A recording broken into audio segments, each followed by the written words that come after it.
Welcome back to Groundzero, Salem. I am your host, Pat. Welcome back to Subgenre Wars. I am also your host, Pat.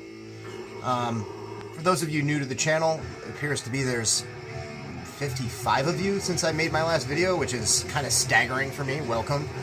This is a thing I do where I talk about a couple of different very, very nerdy, very, very precise subgenres, and one is one that I'm completely enamored with. I like every single record. The other one is one that I'm more picky about because of one thing or another, you know, prejudices, tastes, what have you. I talked about, the first one I talked about, Motorhead / Venom worship, which is something I'm nuts about, excuse me, versus stonery doom stuff, which, you know, I like a lot of doom metal-y shit, but just not the Sabbath worship stuff so much. So that was the first one. Second one was New York hardcore, like classic, straight up hard as fuck New York hardcore versus D-Beat. D-Beat I like a lot. I love Discharge, but a lot of the worship stuff I'm pretty picky about. So to follow along those lines, this is going to be classic grindcore versus youth crew hardcore. Classic grindcore being the one that I'm completely nuts about. Youth crew hardcore being one that I actually love, but I'm very picky about. To kick off with the youth crew side of things, youth crew is the one that I'm picky about, as I said, and reason why is that I don't really care for youth of today that much. They've got some great songs, don't get me wrong. The Can't Close My Eyes EP is a ripper. There's a lot of songs that break off of both of the full lengths that I like a lot as well. But just something about their songwriting just always kind of struck me as kind of bland. Ray of Today's vocals seemed like he was doing a bad imitation of the guy from Antidote. Got needlessly screechy and squawky. I realize this is heresy to a lot of people. There's a lot of Youth of Today super fans out there that have like 30 different versions of Break Down the Walls on different pressings and different colors. Hey, God bless you. More power to you. You know, and they were a great band, but I never got the worship angle where people completely lost their minds over them. Aesthetically, like, who really fucking cares? It's cool that they challenged the status quo of saying, like, hey, you don't care how people dress for real? Well, what about we cut our mohawks off and wore fucking wind pants and got, like, you know, jarhead haircuts? We're still acceptable, right? Because it's punk. Like, I thought that was cool, you know, and the style was pretty tight. Obviously, not really my thing. It's kind of great how that whole movement changed the face of hardcore in the late 80s. But as far as the bands go, it's, you know, it's hit or miss with me. I don't much care for Wide Awake. I don't much care for Chain of Strength. Bold, for the most part. Looking back, has some okay moments, but I'm picky about the genre, is my point. Grindcore, fucking forget about it. Like, everything that came out in the 80s for that genre, everything that Napalm Death and Repulsion, who I will talk about, created, is great.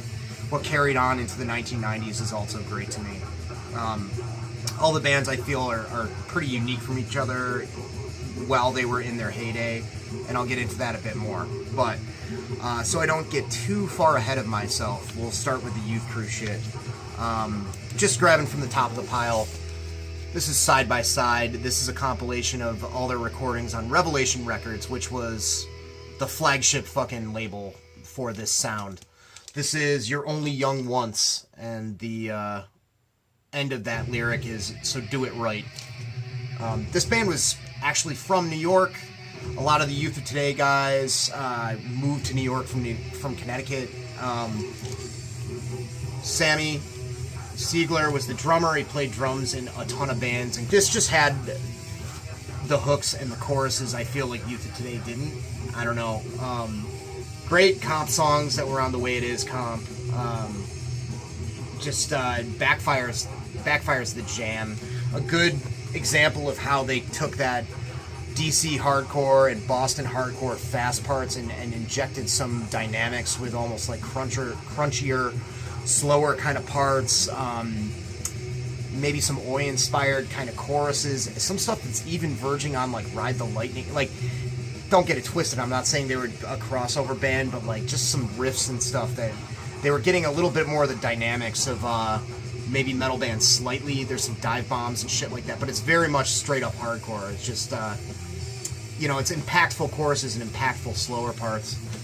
Great shit, great piss and vinegar, angry vocals from Jules, the singer who also sang for Alone in the Crowd. Awesome pain-feeling shit. And, you know, obviously I couldn't mention Sammy without mentioning Judge. Fucking great stuff here. Sammy Siegler was this, like, wonderkind fucking drummer that played drums in all these fucking bands when he was, like, 13 or 14 years old. Played in Youth of Today, played in Side by Side, played in Judge. Fucking great drummer. Mike Judge was the singer, who was also in Youth of Today at one point or another. Porcel, also in Youth of Today. This band actually kind of bummed out Ray Cappo from interviews I read, judging by that, because it was darker, heavier, involved themes of violence, but not pro-violence, more like dealing with your own demons, your own anger kind of thing. A lot slower tempos, a lot of great kind of mood-building kind of shit on this. Dynamics, I think, is the word I'm scraping for here. Gruff, deep vocals that borrow a lot more from Negative Approach and SSD than 7 Seconds. Just a great full length. I've had this since like high school. This is pretty much unplayable, I think. Still have it. They put out a double disc, or a double LP rather, discography that came out on Revelation a few years ago that has everything. The 7-inch, and the scrapped Chung King session, which was the original version of this record with 2 songs. It didn't end up on this one, that was pressed on Revelation as a kind of a fuck you to the label, with a count of, I think it was 100 copies were pressed. And it's kind of like the Bathory Yellow Goat of fucking hardcore. It's worth a shit ton of money, like thousands of dollars. And I think there's an active list online out there of people that own it, which is some pretty intense stuff. And then there's Gorilla Biscuits, Start Today. Whereas Judge went down a darker path with this kind of style, Gorilla Biscuits went in the opposite direction, involving like Buzzcocks and like Husker Du influences, lighthearted Jersey guys, Adrenaline OD, I feel like were kind of an influence, at least earlier, maybe more so on the 7-inch than this full length. This is a cassette on Revelation. Great stuff. Siv's vocals were considerably more melodic, but also kind of bratty and angry, like a lot of the Youth Crew bands. Fucking great record. Really good. This is what I just grabbed. This is kind of outside of that whole inner circle of dudes. This is a band from Ohio. Actually from Louisville, come to think of it. Louisville, Kentucky, from 1990, a band called Endpoint. One of the first hardcore bands I've ever seen live. This has a certain urgency to it that belongs more to like Black Flag and their hometown heroes, King Horse, as much as it is to Youth of Today. It is very much like a fast, straight-edge hardcore record of its time, but there's a little bit more going on, especially lyrically. There's a little bit more of a personal slant to the lyrics than a lot of Youth Crew bands. There's a little bit more of an environmental and political consciousness to it. It's a really great record. Fuzzy, you know, very distorted guitar tone, but very loud, very impassioned melodic vocals from the singer, not yelling or squawking or anything. This came out on a label called Conversion Records. It's a fucking... I love this record. People fucking hate it. People like their later stuff or just don't like this band at all. I think this is a great Youth Crew record that came out after the fact, after this style was really a popular thing. It's awesome. Very cool band, very cool lyrics. They went on to do pretty different stuff after this. Their second and third records were post-hardcore, or even considered kind of like emo of its day, but not anything that resembled emo post 1998 or something like that. Emotional hardcore, melodic hardcore. They got a lot of more chunkier, slower, experimental, kind of rockish, kind of influenced by bands like Quicksand and stuff like that. But this is very punk in spirit, and it's a total fucking rager. Political, fucking really great. This is Straight Ahead. This came a little bit before the curve of Youth of Today, or around the time that they were starting to get popular. Straight Ahead, this is a bootleg. Straight Ahead kind of rose from the ashes of this band right here, NYC Mayhem. NYC Mayhem were a crossover kind of band that actually started as a straight-up thrash metal band in the early 80s, whose tapes were traded. They never recorded a record. They did a demo. By the time the demo came along, they were a goofier kind of SOD kind of band. Dan Lilker was a very big supporter of them. And Craig Ahead, who is currently playing bass in Sick of It All, who has played bass in Agnostic Front, and a bunch of other bands, Rest in Pieces. He was in Straight Ahead, and Straight Ahead and NYC Mayhem were his first bands. Fucking really, really cool band. By the time Straight Ahead became a thing, they'd kind of fallen in love with the stripped down, kind of, you know, posi-core kind of thing, and dropped all the metal. Tommy Carroll, the vocalist, actually, I believe, played drums and sang in NYC Mayhem, and does not do that on this. Armin from Straight Ahead also plays in Sick of It All now, and has, I think, forever. Yeah, he's been the drummer from the beginning, come to think of it. And he also played in Rest in Pieces. All these bands are really, really, you know, incestuous. But this is a pretty well done boot.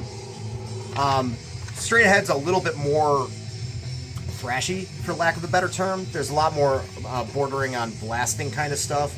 But those slow parts where everybody piles on each other, points at the singer, fucking freaks out, there's a lot of that going on. Fucking great band. They stripped away all the metal to just be a really impactful, fast hardcore band with really effective breakdowns and slow parts. There's a little bit more of a contrast between the slow and fast than a lot of these other bands. They came along a lot earlier. They were New York dudes, much like Side by Side were New York dudes. These guys weren't from Connecticut.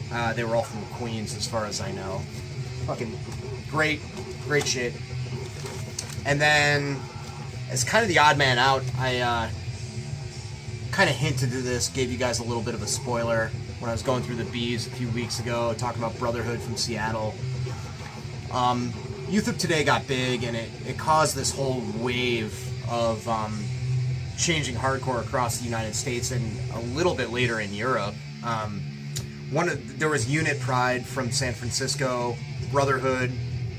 I'm sure there's tons more that I'm not thinking of, where Youth of Today came to their town and, you know, people shaved off their mohawks or whatever and got like fucking posi tops and camo shorts and whatever. This band also a little bit more of a serious disparity between the fast parts and the slow parts. The fast parts are faster, the slow parts are slower. They do bear a lot of similarities to me to the SSD.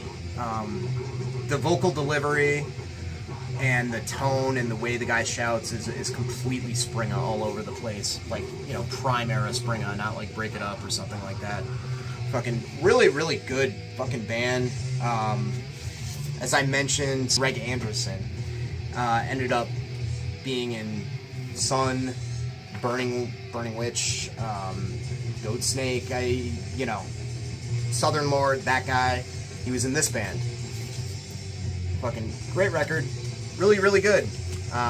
It got re-released by Southern Lord. This is a release on Crucial Response Records from Germany, sometime in the 90s. A little beat. But I'm sure the Southern Lord reissue looks fucking gorgeous. Alright, so that's all the Youth Crew stuff. Now, meanwhile, this is a meanwhile kind of scenario. Meanwhile, 85, 86, all these guys decide they're fed up with the way hardcore is, and they want to change things. A bunch of kids in Great Britain, and actually the United States as well, some of which are into metal, some of which are into punk, start fucking around with just being as extreme as they possibly can. Think about Napalm Death, which will be my first selection here. This is the immortal From Enslavement to Obliteration. If you want to pick their best record when they were playing grind, I don't think you'd be wrong by picking this one. It's tough. But if you think about the background of these guys and how a lot of them, especially the previous members up to these guys like Nick Bullen and stuff, were involved in the more crusty side of hardcore, you know, were kind of into the crass side of things. This was a very political band, and still are for that matter. So coming from that angle, there was all these bands like Heresy, Ripcord, Concrete Socks, Stupids, who might have been inspired politically by their countrymates Discharge, Crass, and what have you, but musically were taking a lot from American hardcore. Specifically, a lot of the same bands that inspired Youth Crew, you know, SSD, you know, bands like that, DRI, anything fast, I feel like, what I gathered from interviews influenced Napalm Death, Heresy, Ripcord, and the like, you know, Siege, SSD, Deep Wound, DRI, Negative Effects, you know, not to repeat myself too much there. And combining it with, you know, the metal that was popular, the heaviest metal that was popular at the time, which was probably Celtic Frost, combining it with, they were inspired somewhat by Slayer, you know, some kind of obscure bands like Larm from Holland, who are extremely noisy, blown out, fast, straight edge band, Dutch guys that dress like Suicidal Tendencies but were proto-grindcore, those dudes. All of this kind of came to a boil by the late 80s. You know, the A side of Scum was recorded in 86. This didn't come out till 88 or 89, 88 I think. And it was a huge, huge deal. Meanwhile, in the United States, you had Repulsion. And this is the Horrified record, which was originally called the Slaughter of the Innocent demo. This wasn't released until 89 officially, but the Slaughter of the Innocent demo was recorded in 86 and was remixed for this. This is a total reissue. This came out on Relapse fucking quite a while ago. I don't know, 4 or 5 years ago maybe. This is just a black pressing of it. And center labels there. I mean, the amalgamation of the influences to create this, to create grindcore in the United States, is kind of a different story, I think, but not too dissimilar. You had, you know, the crossover thing happening. I feel like, just in terms of getting to blazing speeds, Cryptic Slaughter didn't really get their due. I kind of hear them in a lot of early U.S. death metal bands, because they were basically doing blast beats before it was a thing. SOD, of course, were bordering on blasting too. These guys jammed with Chuck Schuldiner at one point, as did Slaughter from Canada. The bass tone is, along with Shane Embury's bass tone on Fido, is completely flesh-rending. How they got to that, I have no idea. But I did read that the bass was plugged directly into the mixing board for this. It's very fuzzed out. Through all of that chaos, you can hear some of the best, hookiest riffs this side of the Mississippi. Great early blasting, great fucking choruses. Maggots in Your Coffin, the first time I heard that on the Corporate Death Comp, completely fucking slayed me. Just a great fucking release. One of the first grind records ever. Could easily qualify as early death metal too, but it was a much more innocent time when, you know, people weren't trying to pigeonhole fucking everything. Not that I'm not guilty of that right now. Another big one is Terrorizer. I got a bunch of Terrorizer shit here. This is the demos collection on a FOAD, Before the Downfall. This is a cool little, you know, actually quite large digipack that folds out. Cool booklet, cool history of the band. What's really interesting about this is the fucking drummer, Pete Sandoval, is destroying on this. Playing incredibly fast and tight despite, you know, demo quality sort of recording. Not without double bass. He only played with one bass pedal. He had to learn double bass when he joined Morbid Angel. This is the stuff before they went back to record as a band for Earache, after they kind of ceased to be, but I think it was Dig really wanted a record. Somebody really wanted it to happen. I don't remember. But these early demos, like, which is what caught everybody's ear in the tape trading underground at the time, are fucking magnificent and very, very, very worth your time. More punk sounding than World Downfall, you know, a little bit looser, a little bit more loosey-goosey, a little bit, you know, nastier, but they're fucking awesome.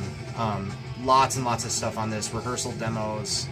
Split with their brother band Nausea's on this. Nausea LA, not New York. The Nightmares demo, which is awesome. There's an unreleased demo, an unreleased track from World Downfall. Just fucking awesome stuff. Kind of taking the UK crust thing a little bit further, a little bit faster. Just making it their own. This is a weird bootleg version of World Downfall. Their first and only record on Earache. This is the one I had for years. This has, it's Japanese. No, that's Japanese anyway. This has some demos on the other side. It's got the entire World Downfall record on the A side. Cool. This is an early 2000s pressing of World Downfall on red. I actually just cracked this open. I had it sealed for a while until a wiser person said, that'll fuck up the record if you leave it sealed, so I opened it. There's the vinyl. Very, very nice. Printed sleeve. I love short-haired Scott Burns right there. Great. Yeah, I mean, it's a grindcore classic. In terms of, like, the sharpness of the riffs, the memorability. Oscar Garcia's vocals are guttural and brutal as fuck, but you can make out most of the words. Everything's very, very tight on this. Of course, David Vincent probably is some kind of deal with Peter Sandoval. Agreed to play bass. I'm not sure the whole story, but the sad thing is I know I've read like several articles about this, but I can't really spew it off the top of my head. But fucking awesome. Another old favorite of mine for grind is this is the best Phobia record.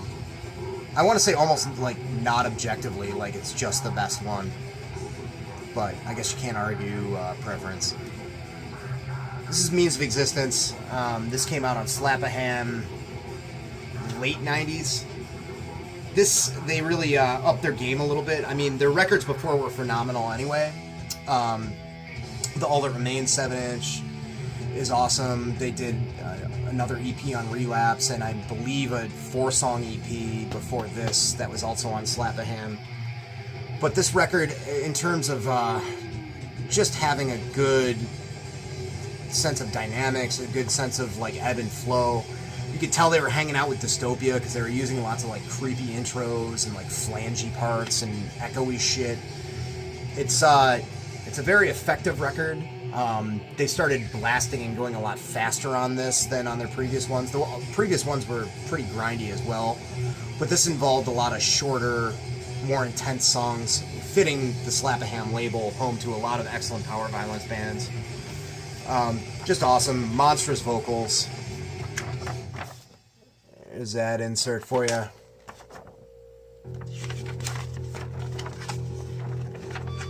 Got to have, you know, a poster with words around the sides there.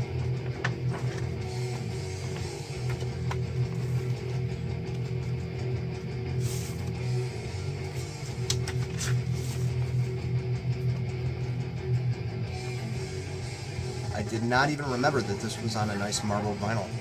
It is. On the back, if animals believed in God, then the devil would look like a human being. How true is that?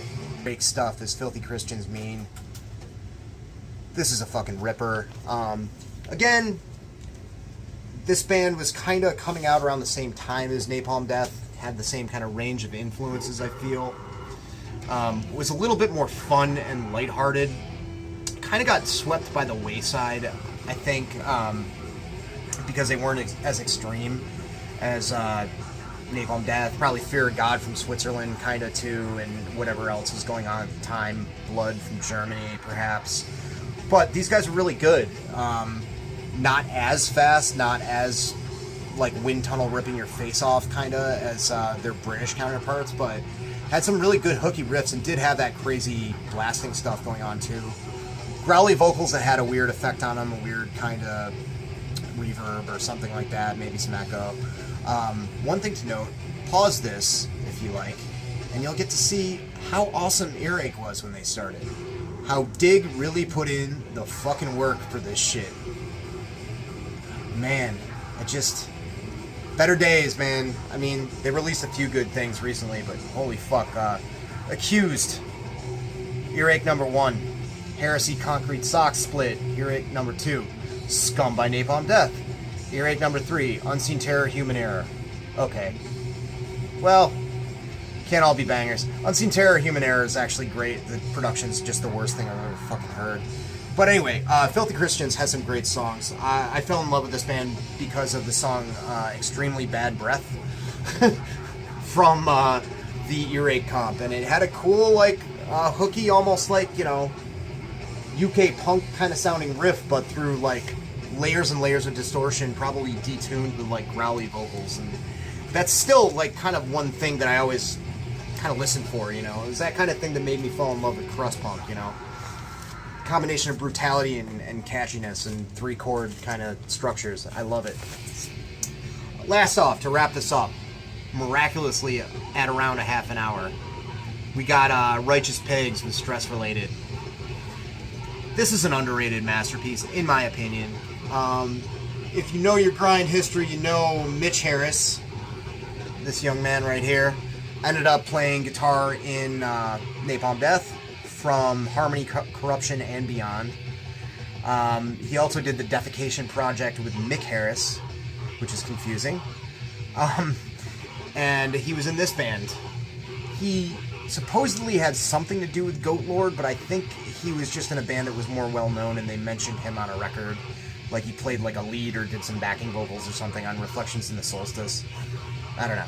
That's not completely committed to memory, so don't trust me on that. But they were from Vegas. Righteous Pigs were also from Vegas. This is a great record. Great early 90s grindcore, maybe even late 80s. Awesome stuff that came out on Nuclear Blast. Yeah, I can't even check my notes because the 19 right there and then it's ripped off. Fuck it. Great stuff from around that time. The vocals do go into the kind of inhuman guttural zone here and there, but they're mostly shouted, like, I wouldn't say sick of it all, like, but they're almost like kind of New York hardcore vocals. They're very pronounced, yelled, like pissed off kind of tough guy vocals, and I fucking love it with this style of music. Those slower churning parts are what's awesome, especially when the dude's losing his shit over those passages and fucking killing it. It's a great record. It does not have the song I Hope You Die in a Hotel Fire on it, which is one of the better grindcore song titles I've ever heard. That's on their other album. But this record fucking rules. And to close out, we are listening to a little band called Monster X from Albany, New York. They are the band that bridges the gap. Whenever I do one of these, I try to find a band that kind of is a common ground kind of band that can be considered both, and it's always a challenge. I was kind of thinking maybe Heresy. They were kind of proto-grind or whatever. They're from the same scene as Napalm Death, played a lot of shows with them. If you know anything about that kind of music, you probably know that. They started getting a little bit more influenced by Youth of Today, and they even covered Youth of Today on their Face Up To It record, but they still blasted a lot. They were an okay choice, but I preferred to choose Monster X because I remember hearing about this band growing up in upstate New York and being like, that's amazing, there's a straight edge grindcore band. And they were great. All over the map, I mean, with their riffs, you know, they definitely had guttural vocals and a lot of blasting, but all these really cool, dynamic, like, slow parts. There was a lot of stuff borrowed from youth crew hardcore as well as international hardcore. They did an entire tribute record where they covered nothing but Youth Crew songs. The side A was East Coast bands, the side B was West Coast bands, called To the Positive Youth. They covered Straight Ahead, they covered Bold, they covered Uniform Choice, Without a Reason by No for an Answer, who I should have grabbed for my Youth Crew picks. Fuck. Oh well. Came out on Basement Records. Nate Wilson, who I've mentioned numerous times, who I've ordered stuff from on Discogs under Cryptocomics. Order from that guy. He has lots of good stuff. Nice dude. Good deals. The current bassist for Drop Dead played bass the entire time in Monster X. His name is Devin. So anyway, there you go. Yeah, could have been better, could have been worse, whatever. Welcome to the fucking channel.